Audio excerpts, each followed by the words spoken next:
My pleasure to welcome Sandeep Tyagi. He is the Chairman and Managing Director of Estee Capital based out of Gurgaon, India. It's an innovative, new approach to investing. Sandeep, it's a pleasure. Thank you.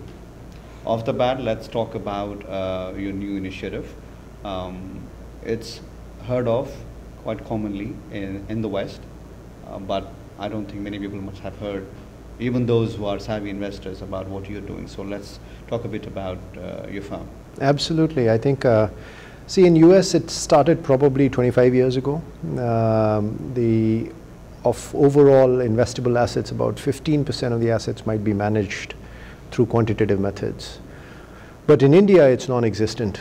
Actually, when I was exiting from my prior venture, which was a company I had built over 2000 to 2008, Government of India and SEBI in particular came out with a notification saying automated trading is now going to be allowed in India. So it really started in India only in about April or summer of 2008. So we were incorporated in June of 2008, right at the beginning. And we believe that there may be only a handful of people who invest this way. And certainly no one who only invests this way. So we have that distinction to only do quantitative based investments.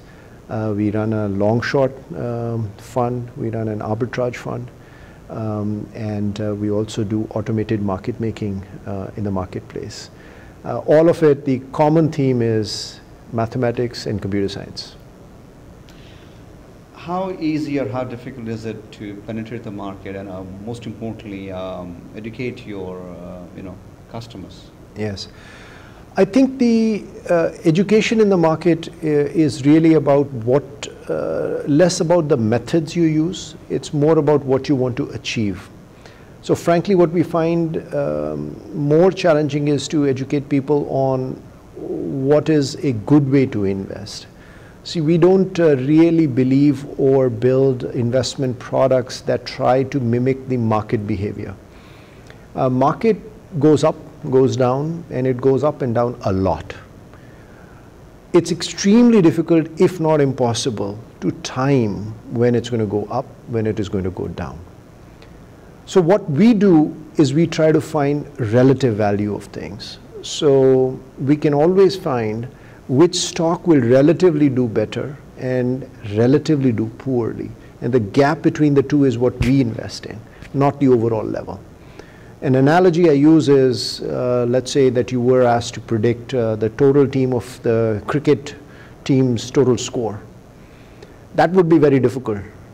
But if you were asked to predict whether Sachin Tendulkar is going to score more than, say, Ishant Sharma, it's a safe bet that your top order batsman is going to do better than your tail-enders.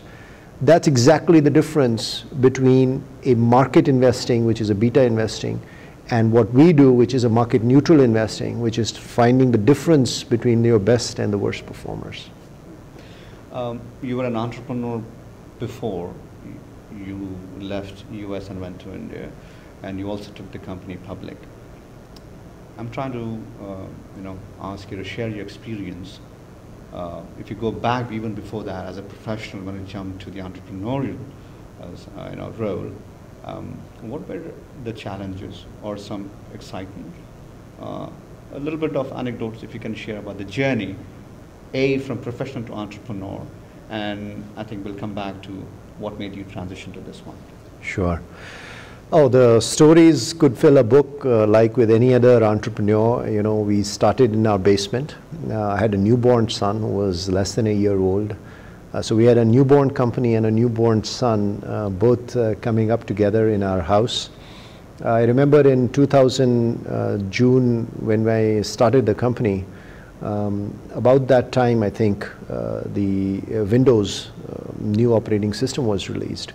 And we must have been among the first few companies to try to implement that in our set of servers.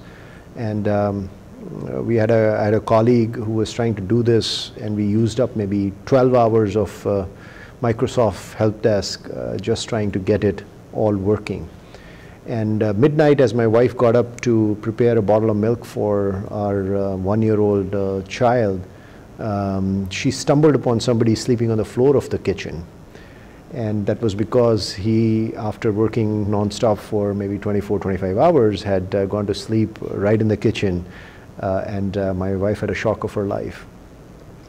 So, you know, there are, the early years of any business venture are filled with certainly sweat and tears, maybe occasional blood. So, you know, we've had our fair share of all those experiences. But let me ask you this, as a professional, you know, having gained so much experience, it's a different ballgame to be an entrepreneur. And I'm sure this is, could be related with many people out there who are experienced professionals, but entrepreneurship is not for everybody. So you could be initiator and start an enterprise, or you could join a team of starters. In your case, what was it, and how did you got that, you know, feeling in you that this is probably the thing I should do? Yeah, I think that is very true. I have a lot of friends who have been senior executives in large companies. My professional career was as a consultant, and my first business was a consulting firm. So I've had a very close look at C-level executives. Some of them have been in transition, and they all kind of wonder whether they want to do something entrepreneurial or not. It is not for everybody.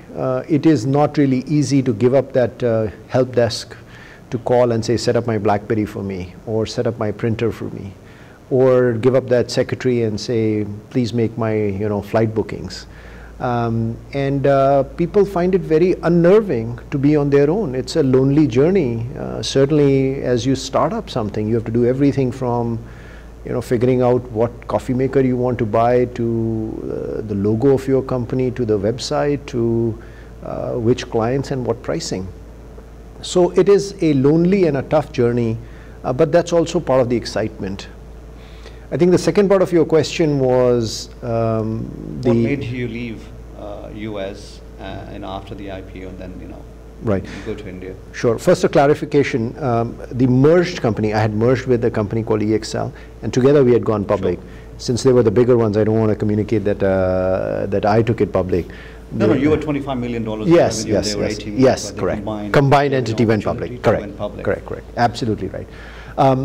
So the journey from US to India, I think, was being right time, right place. I think you have some internal compass, some homing device people have.